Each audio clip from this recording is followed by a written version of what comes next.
Nama saya Mas Udono Sugiyarti Srimatoyo Paringan Dalem. Kalau nama asli saya MG Sugiyarti. Saya mengajar di ISI Yogyakarta jurusan tari. Tapi saya juga mengajar sebagai pemucal di Krido Martowo. Saya mendapat tugas untuk membuat tari Srimpi Ronggo Janur itu berdasarkan dari rekonstruksi pada tahun 1983. Catatan itu saya terima atau saya dapatkan dari KHP Krido Martowo. Tetapi di sana tulisannya kan bahasa Jawa, sehingga agak sulit untuk menerjemahkan karena banyak kata-kata yang tulisannya pada blobor istilahnya tintanya begitu, sehingga agak ada kesulitan. Nah, kemudian saya mencari narasumber yang begitu dekat dan tahu tentang baik itu tarinya maupun tentang keraton. Nah, saya pergi ke Bu Radenayu Yudonegoro. Nah, jadi Srimpi Ronggo Janur ini kemudian saya istilahnya nyantri atau istilahnya menggali berdasarkan catatan, kemudian diterjemahkan oleh Bu Yudonegoro, kemudian dicari, nah dibantu oleh Bapak Pustoko Mardowo yang bagian Karawitan. Nah, jadi di situ ada kerjasama antara Pak Pustoko dan Bu Yudo dan saya tentang tarinya. Nah, menurut beliau, menurut Pak Pustoko, bahwa tari Srimpi Ronggo Janur ini sudah ada sejak zamannya Sultan Agung. Jadi kira-kira pada tahun 1613 sampai 1645 itu katanya sudah ada, tetapi melihat catatannya itu tidak bisa kita lacak. Yang ada itu di dalam buku BS berapa itu ada HB5 ada catatan, HB7 ada, HB8. Nah, yang kita pakai, yang kita gali ini adalah HB8 karena yang masih agak runtut dan masih bisa direkonstruksi sesuai dengan catatannya itu. Nah, untuk Srimpi Ronggo Janur ini adalah salah satu bentuk Srimpi yang spesifik atau menggunakan iringan, istilahnya hanya tabuh ngarep. Jadi pada saat Srimpi Ronggo Janur, pada saat Srimpinya itu tidak pakai iringan secara komplit, itu enggak, tetapi hanya tabuh ngarep. Yang dimaksud adalah ada gender, rebab, kemudian ketuk, kempul, kenong, hanya itu, kendang, kemana. Nah, disinilah spesifiknya adalah kemana dan sindenyan. Terus saja itu. Jadi tidak ada istilahnya pakai saron, pakai secara komplit itu enggak. Tapi untuk Srimpinya itu. Jadi di sini adalah kemana itu yang sangat bagi saya saat itu merupakan spesifik karena belum pernah melihat atau mendengar saat itu tahun 83. Sehingga saya berusaha untuk menampilkan Srimpi itu dengan narasumber atau belajar melalui Bu Yudonegoro dan Pak Pustoko untuk iringannya. Nah, kemudian properti pada Srimpi Ronggo Janur itu pakai jebeng, pakai kayaknya kalau mungkin tameng dipakai jebeng dan keris itu sebagai propertinya. Nah, kemudian mengenai cerita Srimpi Ronggo Janur itu menceritakan atau cuplikan dari cerita Mahabharata, tapi hanya bagian jadi mengenai Sri Kandi melawan Larasati. Jadi di dalam Srimpi ada dua tokoh, yang 1 dan 2 itu menjadi Sri Kandi, dan yang 2 dan 3 itu menjadi Larasati. Jadi ada dua tokoh tapi dalam satu tarian itu. Nah, kemudian di situ diceritakan bahwa Sri Kandi dan Larasati itu tidak ada yang menang, tidak ada yang kalah. Jadi istilahnya pur. Sehingga bentuk tariannya pun nanti juga tidak ada yang menang dan tidak ada yang kalah. Jadi pur istilahnya begitu. Nah, kemudian Srimpi Ronggo Janur ini urutannya jadi memang agak sedikit berbeda. Kalau biasanya bagian tarian, kemudian ada sedikit ayak-ayak menuju ke serpek. Nah, dalam Srimpi Ronggo Janur ini itu tariannya, bentuk strukturnya ya, itu ada. Kemudian ada yang namanya kicat erek atau namanya erek ya, dari erek. Jadi bagian ayak-ayak itu agak panjang sehingga ada ada gerakan yang berputar untuk ayak-ayak itu. Baru nanti masuk ke serpek, masuk lagi ke ayak-ayak. Nah, jadi secara keseluruhan itu sama seperti yang serimpi-serimpi yang lain. Jadi ada lagon, ada kondo, kemudian ada kapang-kapang maju dan kapang-kapang mundur ya. Kemudian ada lagon lagi, ada kawin sekar. Nah, di sini juga ada kawin sekar, itu yang merupakan sesuatu yang mengantarkan ke itu ya, serimpinya itu. Kemudian di dalam serimpi itu ada gerakan yang khusus untuk serimpi, kemudian ayak-ayak, serpek, kemudian kembali lagi kepada ayak-ayak dan kembali atau selesai dengan kapang-kapang mundur. Nah, durasi pada saat saya merekonstruksi itu memang panjang, tapi pada saat itu saya menampilkan kurang lebih sekitar 1 jam. Ya, dari kapang-kapang sampai acara macam-macam itu sampai mundur itu 1 jam lebih sedikit.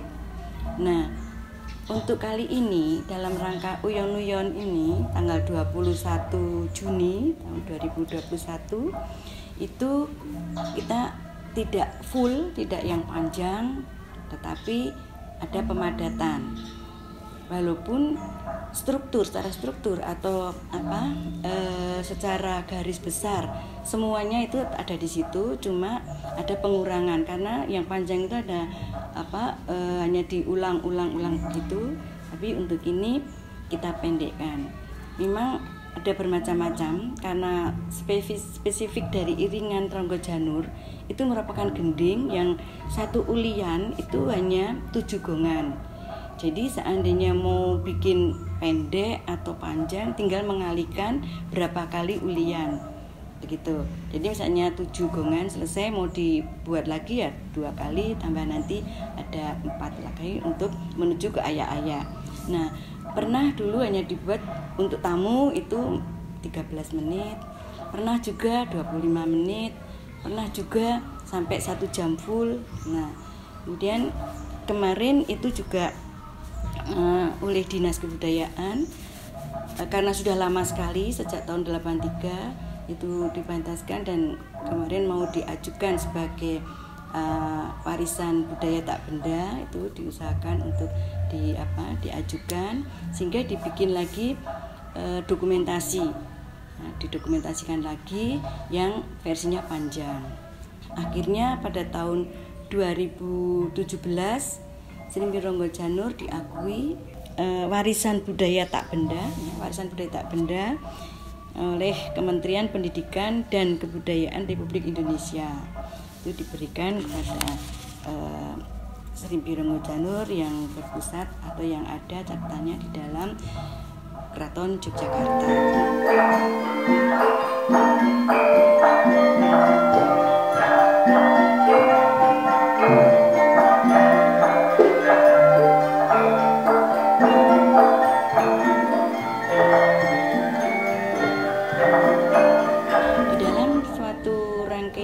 Serimpi itu ada 4 penari serimpi yang tadi menceritakan tentang tokoh Sri Kandi dan tokoh Larasati. Kemudian ada 4 duduk yang fungsinya adalah membawakan dari jebeng atau membawakan tameng itu. Jadi nanti saat ayak-ayak itu ada istilahnya nyandak jebeng, jadi mulai pakai properti jebeng dan keris.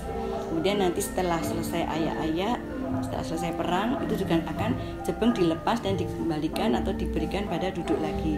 Jadi di situ ada 4 penari serimpi, 4 penari duduk. Nah, sebenarnya kalau di keraton sering ada yang namanya pengirit. Jadi baik itu bedoyo maupun serimpi itu kalau dipentaskan sering ada pengirit yang fungsinya di samping itu mengirit atau mengantarkan tarian ini ke pendopo gitu, dan sebagai ini istilahnya kalau ada sesuatu misalnya ada yang jatuh, misalnya maksud saya gelang atau kerisnya jatuh atau ada alangan kecil-kecil. Nah, itu tugasnya pengirit. Yang di situ pengirit itu akan maju mengambilkan atau memakaikan atau misalnya kain yang nyingkap membetulkan. Nah, itu ada pengirit di situ. Jadi nanti dalam suatu pertunjukan itu ada 12. Jadi ada 4 penari serimpi, 4 penari duduk dan 4 pengirit.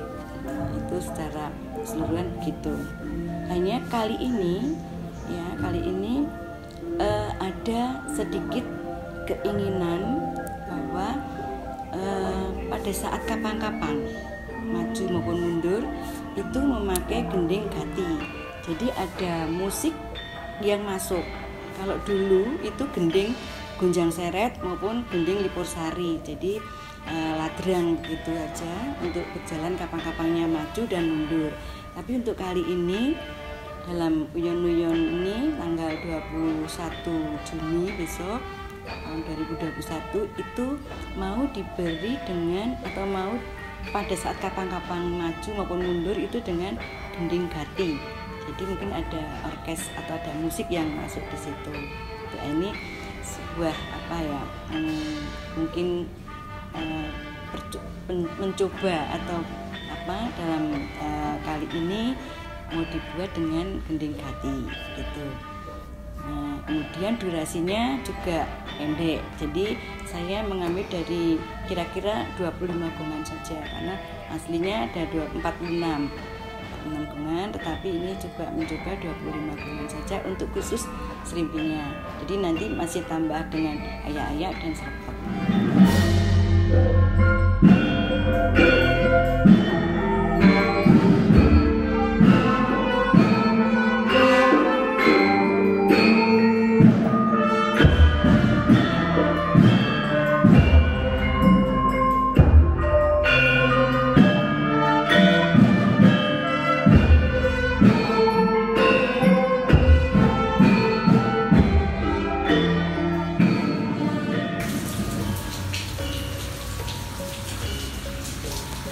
Saya Mas Pedono Susilo Madyo. Untuk acara Uyon-Uyon Slasa Wage tanggal 21 Juni 2021 besok adalah persembahan istimewa karena pada Uyon-Uyon Slasa Wage tanggal 21 Juni besok bertepatan dengan peringatan Hari Musik, Keraton Yogyakarta akan melaunching album Gending-Gending Soran, di mana pada waktu itu ada 11 gending soran yang akan di-launching dan dapat dinikmati di platform digital baik YouTube, Spotify maupun iTunes. Dari ke-11 gending tersebut ada satu gending unggulan, yaitu Ladrang Gangsaran Aji Soko. Gending Ladrang Gangsaran Aji Soko merupakan hiasan dalem enggal atau ciptaan baru dari Sri Sultan Hamengkubuwono ke-10 dan akan di-launching pada tanggal 21 Juni 2021 bersama gending yang lain, diantaranya adalah gending Babar Layar, Moro Sebo, Nowo, Udan Mas, Wulan Karahinan, Babat, Tritunggal, Kagok Liwung, Bangun Sore, dan Panji Pengasih. Untuk itu, jangan lewatkan Uyon-Uyon spesial tanggal 21 Juni tahun 2021.